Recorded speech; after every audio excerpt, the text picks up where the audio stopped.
Hello மக்களே, இன்னைக்கு வந்து நம்ம ஒரு பிரியாணி மசாலா ரெடி பண்ண போகிறோம். இந்த மசாலாவை நம்ம ரெடி பண்ணி வச்சுக்கிட்டா நீங்கள் வந்து ஒரு பிரியாணி செய்யணுன்னா வெறும் இந்த மசாலாவை மட்டும் எடுத்து அப்படியே போட்டு வெறும் சிக்கனும் அரிசியை மட்டும் சேர்த்தா போதும். வேறு எதுவுமே நீங்கள் போட தேவையில்லை. ரொம்ப ஈஸியான ஒரு பிரியாணி மசாலா ரெடி பண்ணி இப்படி வச்சுக்கிட்டோன்னா நம்ம ஒரு மாதம் வரைக்கும் இதை ஃப்ரிட்ஜரில் வச்சு யூஸ் பண்ணலாம். ரொம்ப ஈஸியாக ரொம்ப டேஸ்டியாக இருக்கும். ஆனால் இதை செய்கிறதுக்கு ரொம்ப நேரம் எடுக்காது. ஆனால் நம்ம அந்த பொருளெல்லாம் ரெடி பண்ணுறதுக்கு தான் கொஞ்சம் டைம் ஆகும். அதனால் இந்த வீடியோவில் பாருங்கள், நான் எவ்வளோ ஈஸியாக சொல்லித்தரேன். நீங்கள் வெங்காயம் வெட்ட வேண்டாம், எதுவும் வெட்ட வேண்டாம்.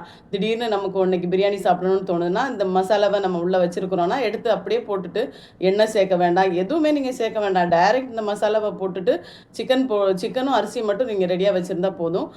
சிக்கன் போட்டு தண்ணி அளவு ஊற்றி நீங்கள் வேக விட்டிங்கன்னா சூப்பரான ஒரு பிரியாணி ரெடி ஆயிரும்.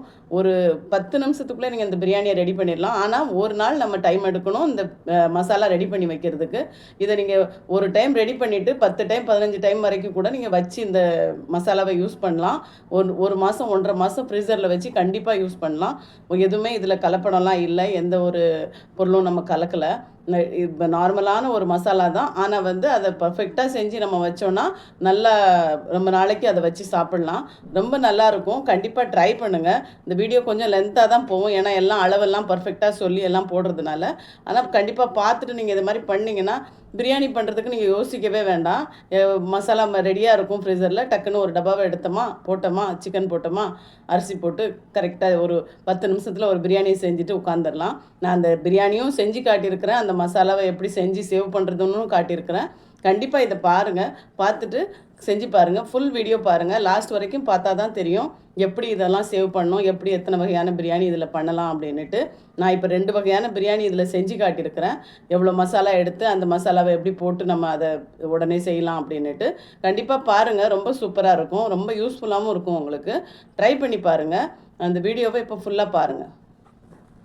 இப்போ நம்ம எப்படி செய்கிறதுன்னு பார்க்கலாம். வந்து இந்த பிரியாணி நம்ம இப்படி தான் பண்ண போகிறோம். ஒரு சென்னை பிரியாணி, ஒரு தம் பிரியாணி, மேலே ஒயிட் ரைஸும் கீழே மசாலாவும் வர மாதிரி ஒன்று மிக்ஸ் பிரியாணி இப்படி பண்ண போகிறோம். இதுக்குள்ளே மசாலா தான் நான் ரெடி பண்ணியிருக்கேன். இந்த 2ஐயும் செஞ்சு காட்டியிருக்கிறேன். இது ஸ்டார்டிங்லேருந்து நீங்கள் இப்போ பாருங்கள். இதுக்கு நம்ம எல்லாமே அளந்து எடுத்துக்கலாம். நம்ம வெயிட் மிஷின் வச்சுட்டு ஒரு 600 கிராம் வெங்காயம் எடுத்துக்கலாம். நம்ம நார்மலி எல்லோரும் பிரியாணிக்கு 1 கிலோவுக்கு 400 கிராம் தான் எடுப்பாங்க. நம்ம இந்த மசாலாவை ரெடி பண்ணி வைக்க போகிறோம், அதனால் முன்ன பின்ன இருந்தாலும் தேவைப்படும். தம் பிரியாணிக்கு கொஞ்சம் எக்ஸ்ட்ராவே மசாலா தேவைப்படும். அதனால் நம்ம ஒரு 600 கிராம் வெங்காயம் எடுத்துக்கிடுறோம். இது 1 கிலோ மசாலாவுக்கு தான் நான் சொல்கிறேன். 1 கிலோ அரிசி 1 கிலோ சிக்கன் வச்சு பண்ணுறவங்களுக்கு தான் நான் அந்த ரெடி பண்ணுறேன். இதில் நம்ம இதை எப்படி டிவைட் பண்ணி வைக்கணுமோ வச்சுக்கலாம். 600 கிராம் வெங்காயம் எடுத்துக்கலாம். அப்புறம் தக்காளி ஒரு 500 கிராம் எடுத்துக்கலாம். வெங்காயத்தை விட தக்காளி கம்மியாக இருந்தால் பரவாயில்ல, ஒன்றும் பிரச்சனை இல்லை. 600 கிராமும் நீங்கள் போட்டுக்கலாம். ஆனால் வேண்டாம், 500 கிராம் போட்டாலும் போதும். அவ்வளோ, ஏன்னா நம்ம அதில் தயிர்லாம் சேர்க்க போகிறோம். அதனால் 500 கிராம் நான் தக்காளி எடுத்துக்கிட்டேன். 500 கிராம் தக்காளி எடுத்து தனியாக வச்சிடலாம். இப்போ நம்ம இதுக்குள்ளே மசாலா எல்லாம் ரெடி பண்ணிக்கலாம். எல்லாமே நீங்கள் இஞ்சி, பூண்டு, கொத்தமல்லி, புதினா எல்லாத்தையும் பக்கத்தில் வச்சுக்கோங்க. அப்போ நம்ம அதை எல்லாமே ஒன்று ஒன்றா அளந்து எடுக்கும்போது ரொம்ப ஈஸியாக சீக்கிரமாக எடுத்துடலாம். இப்போ இஞ்சி போட்டுக்கலாம். இஞ்சி ஒரு 100 கிராம் 100 கிராம் இஞ்சி, 100 கிராம் பூண்டு தான் தேவை. ரொம்ப ஜாஸ்தி போட தேவையில்லை. 100 கிராம் இஞ்சி எடுத்துகிட்டு அதுக்கப்புறம் நம்ம பூண்டு அளந்துக்கலாம். பூண்டு 100 கிராம். எல்லாமே பர்ஃபெக்டாக எடுத்திங்கன்னா நீங்கள் எப்போ பண்ணாலும் ஒரே டேஸ்ட்டாக இருக்கும். அதுக்காக தான், வேறு ஒன்றும் இல்லை. இப்போ 100 கிராம் பூண்டு எடுத்துகிட்டு அதுக்கப்புறம் நம்ம இப்போ எல்லாமே சேர்த்துக்கலாம். நம்ம கொத்தமல்லி ஒரு 20 கிராம் கொத்தமல்லி, 20 கிராம் புதினா, அப்புறம் பச்சை மிளகா ஒரு 20 கிராம். காரம் கம்மியாக சாப்பிட்றவங்க ஒரு 10 கிராம் எடுத்துக்கலாம் பச்சை மிளகா. நாங்கள் காரம் நல்லா சாப்பிடுவோம், அதனால் நாங்கள் எல்லாமே கொஞ்சம் ஜாஸ்தியாகவே தான் மசாலாவில் போடுவோம். இப்போ கொத்தமல்லி புதினா 20 கிராம் எடுத்துக்கோங்க. அதுக்கப்புறம் பச்சை மிளகா ஒரு 20 கிராம். 1-2 முன்ன பின்ன இருந்தால் ஒன்றும் பிரச்சனை இல்லை. ரொம்ப காரமும் ஆகாது, ரொம்ப கம்மியாகவும் ஆகாது. ரொம்ப இதே கரெக்டாக தான் இருக்கும், ரொம்ப காரமாலாம் இருக்காது. 20 கிராமே நீங்கள் போட்டாலும் ஓகே தான். அப்புறம் தயிர் ஒரு 250 கிராம் எடுத்துக்கலாம். நம்ம தக்காளி 500 கிராம் தான் போட்டிருக்கோம், அதனால தான் 50 கிராம் தயிர் எக்ஸ்ட்ரா போடுறோம். நார்மலி 200 தான் எல்லோரும் போடுவாங்க. 250 கிராம் போட்டிங்கன்னா நல்ல இந்த திக்னஸ் அதெல்லாம் நல்லாயிருக்கும் அந்த மசாலாவோடது, அதுக்காக தான். அதுக்கப்புறம் பட்டை ஒரு 2 கிராம், ஏலக்காய் ஒரு 1 கிராம், கிராம்பு ஒரு 1 கிராம் இவ்வளோதான். இந்த 3 தான் நம்ம தாளிக்க போட போகிறோம். நிறைய ஐட்டம்லாம் எதுவும் நம்ம போட போகிறதில்ல சாப்பாட்டுக்கு. வேறு இதை போட்டு நம்ம வந்து எல்லாத்தையுமே இப்படி நறுத்துக்கலாம். அளந்துக்கிட்டோன்னா நமக்கு பர்ஃபெக்டாக இருக்கும். அதுக்கு தான் இதை வந்து இப்போ எடுத்து இதையும் தனியாக வச்சிடலாம். அப்புறம் வந்து நம்ம ஆயில் எடுத்துக்கலாம். இப்போ மசாலா எடுத்துடலாம். மசாலா போட்டுக்கலாம். மிளகாத்தூள் வந்து ஒரு 10 கிராம், அதுக்கு தகுந்த மாதிரி 20 கிராம் மல்லித்தூள் போட்டுக்கலாம். இதெல்லாம் இந்த மசாலா ஒரு திக்னஸ் கொடுக்கும். அதுக்காக தான் மல்லித்தூள் ஒரு 20 கிராம். அப்புறம் வந்து மஞ்சத்தூள் ஒரு 5 கிராம். 5 கிராம் போதும் மஞ்சத்தூள். சிக்கன் மசாலா வந்து ஒரு 10 கிராம். எந்த சிக்கன் மசாலாவாக இருந்தாலும் ஓகே, 10 கிராம் போட்டால் போதும். இது வந்து எல்லாமே வந்து நல்ல வாசமாக இருக்கும். சிக்கன் மசாலா இல்லாதவங்க பிரியாணி மசாலா உங்ககிட்ட இருக்குன்னா அது கூட போட்டுக்கலாம், ஒன்றும் பிரச்சனை இல்லை. பிரியாணி மசாலா, சிக்கன் மசாலா எல்லாமே ஒரே டேஸ்ட்டில் தான் இருக்கும். இது வந்து மஞ்சத்தூள் ஒரு 5 கிராம் போட்டுக்கலாம். நிறைய தேவையில்லை, மஞ்சள் வந்து கம்மியாக போட்டால் போதும். அப்புறம் வந்து ஒரு எண்ணெய் எடுத்துக்கலாம். எண்ணெய் வந்து 250 கிராம் எடுத்துக்கலாம். 250 கிராம் ஏன்னா கொஞ்சம் அந்த நம்ம வச்சு யூஸ் பண்ண போகிறோம் இல்லையா, அதனால் வந்து 250 கிராம் எண்ணெய் இருந்தால் அந்த மசாலா வந்து சீக்கிரம் கெட்டு போகாது. அதனால தான் 250 கிராம் நம்ம எடுத்து எண்ணெய் யூஸ் பண்ணோன்னா கரெக்டாக இருக்கும். இப்போ வந்து நம்ம எல்லா மசாலாவும் அரைச்சிக்கலாம். இஞ்சி, பூண்டு, கொத்தமல்லி, புதினா, பச்சை மிளகா, அந்த 5ம் தான் நம்ம அரைக்க வேண்டிய பொருள்.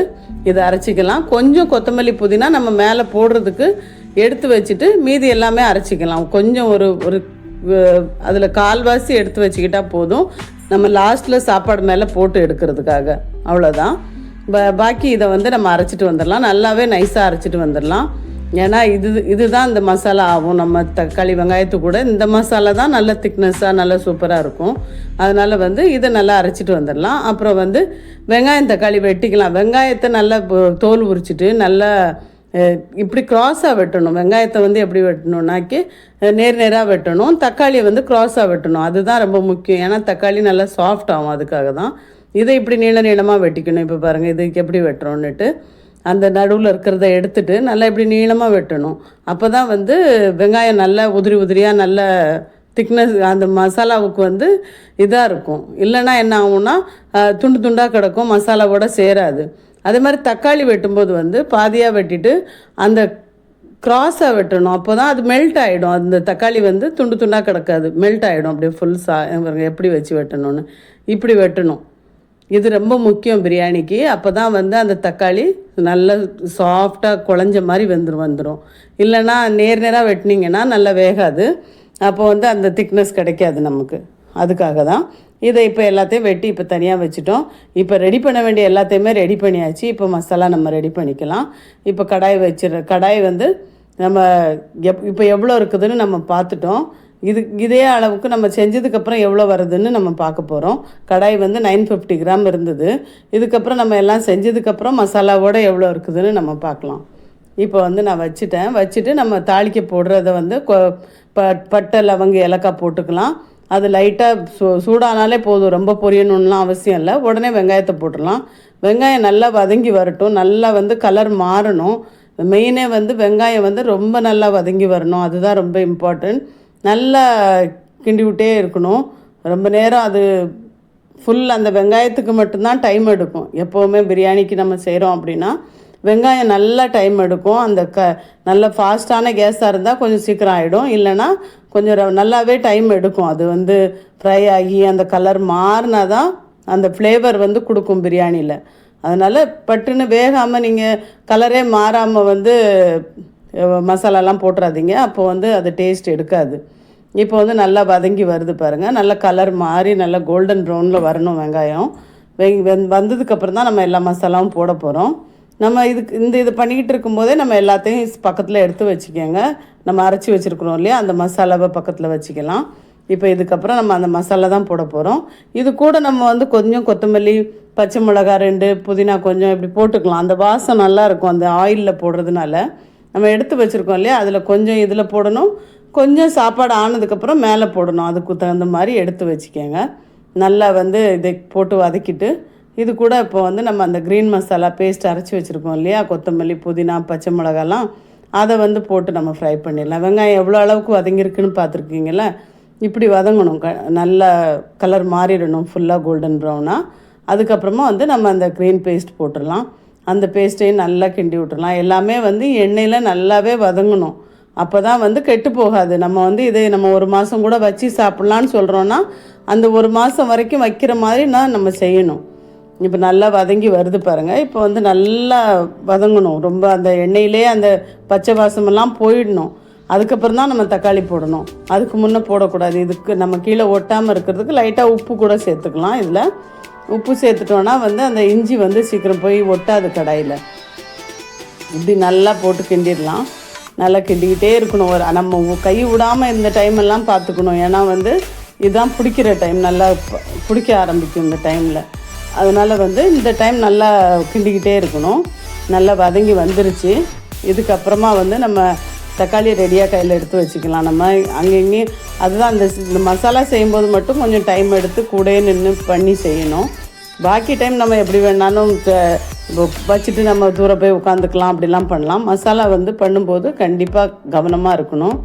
இப்போ கரெக்டாக வதங்கி வந்துருச்சு. எல்லாமே நல்லா எவ்வளோ நேரம் வதங்கியிருக்கு பாருங்கள். நல்லா டைம் கொடுக்கணும். இதுக்கெலாம் வந்து ஸ்லோவில் வச்சு நல்லா வதங்க விடணும். இப்போ நம்ம தக்காளி போட்டுடலாம். ஒன்றும் நல்லா அந்த பச்சை வாசம் ஃபுல்லாகவுமே போயிடுச்சு. இந்த டைமில் நம்ம தக்காளி போட்டுட்டு தக்காளி மேலே கொஞ்சம் உப்பு போட்டுடணும். உப்பு போட்டு மூடி வச்சோன்னா தக்காளி ஃபுல்லாக நல்லா மெல்ட்டாக ஆகிடும். அப்படியே அது ரொம்ப முக்கியம். தக்காளி முழுசாக இருந்ததுன்னா மசாலா திக்னஸ் கொடுக்காது. அதனால் வந்து இதை இப்போ நம்ம மூடி வச்சிடலாம். நல்லா உப்பு லைட்டாக போட்டுட்டு நல்லா மூடி வச்சிடலாம். மூடி வச்சுட்டு நல்லா வெந்து வரட்டும். பாருங்கள் எப்படி வெந்து வருதுன்னு. 2-3 டைம் கிண்டி விடணும். எல்லாமே வந்து கிண்டி விடணும். ஏன்னா அந்த இஞ்சி பூண்டு இருக்கிறதுனால டக்குன்னு பிடிச்சிக்கிட்டே தான் இருக்கும் அது பாத்திரத்தில். அதை பற்றிலாம் ஒன்றும் இல்லை. அதுக்கு ரொம்பலாம் தீய விடாமல் பார்த்துக்கணும், அவ்வளோதான். தீஞ்சுதுன்னா அப்புறம் அந்த பிரியாணியில் அந்த வாசம் வரும். இப்போ நல்லா கொஞ்சம் நேரம் விட்டு எடுத்தால் நல்லா ஃபுல்லாக சாஃப்ட் ஆகிடுச்சு பாருங்கள். இதுக்கப்புறமா வந்து நம்ம மசாலா எடுத்து வச்சுருக்கோம் இல்லையா, கரம் மசாலா, இது சிக்கன் மசாலா, சில்லி பவுடர், தனியா பவுடர்லாம் அதை வந்து நம்ம இதுக்கப்புறம் போடணும். அதுவும் எண்ணெயில் வதங்கணும். நல்லா எல்லாமே நல்லா வதங்கி வந்தால் தான் பிரியாணி சூப்பராக இருக்கும். ரொம்ப பொறுமை வேணும் இதுக்கெல்லாம். நல்லா பொறுமையாக பண்ணணும். இது வந்து நல்லா இப்படி வதக்கிக்கிட்டே இருங்க.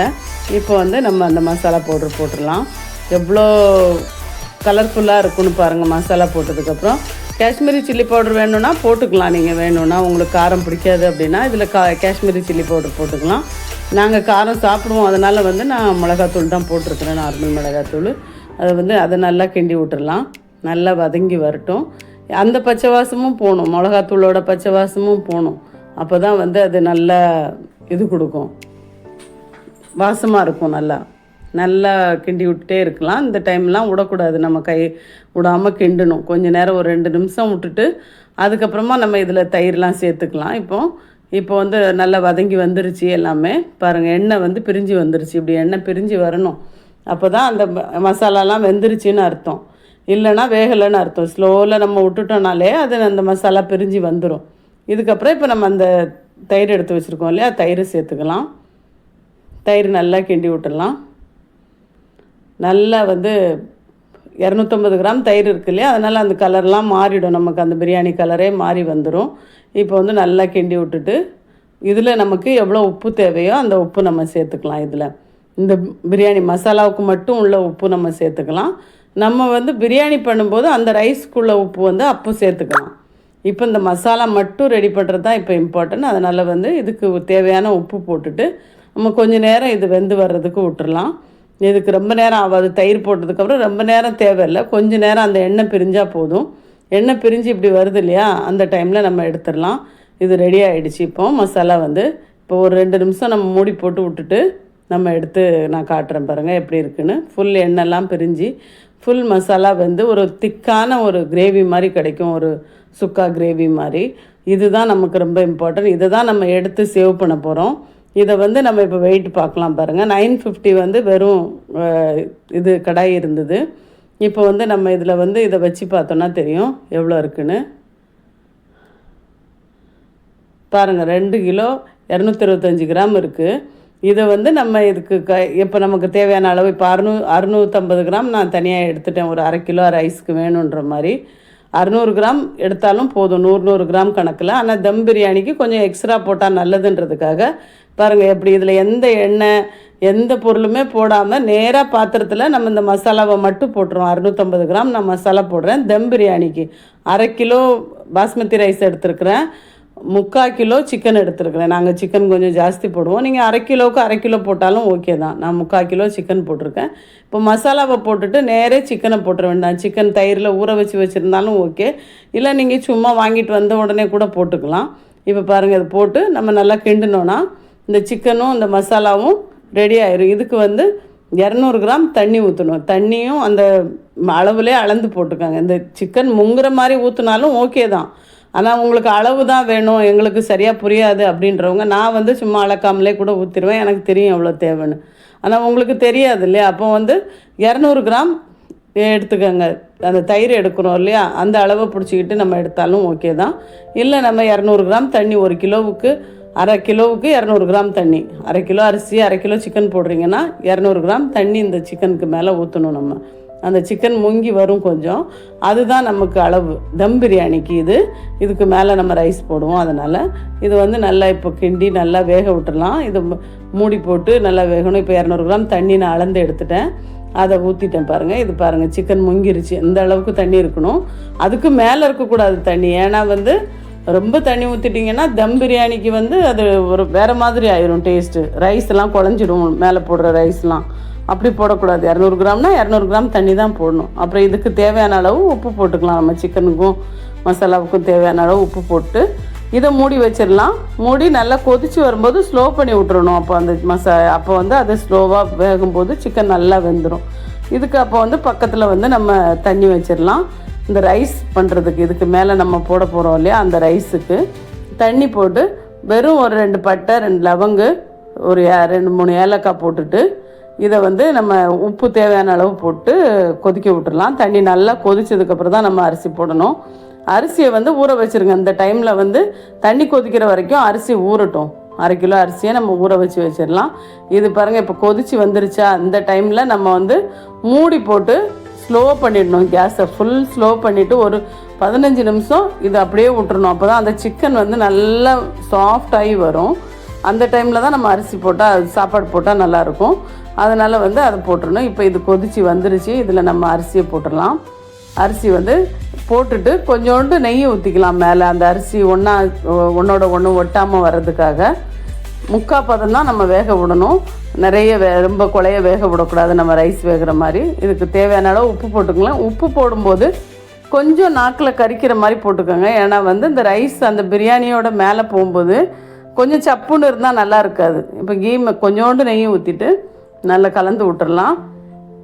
இது ஒரு 5 நிமிஷத்துலேயே ரெடி ஆகிடும். இந்த பிரியாணியோட அரிசி அரிசியும் தண்ணியும் ஒன்றா சேர்ந்து வரும்போதே நீங்கள் எடுத்துடலாம். உங்களுக்கு தெரியாத அளவு அப்படின்னா அரிசியும் தண்ணியும் ஒன்றா சேரும்போதே வெந்துருச்சின்னு அர்த்தம். இப்போ நல்லா கொதிச்சு வந்துருச்சு பாருங்கள். அரிசி எப்படி இருக்கணும்னா இப்படி கையால் எடுத்து உடைச்சோன்னா உடஞ்சிடணும். அந்த டைமில் நம்ம பாருங்கள் உடஞ்சிருச்சு, அவ்வளோதான். அவ்வளோக்கு வெந்தால் போதும், ரொம்ப வேகக்கூடாது.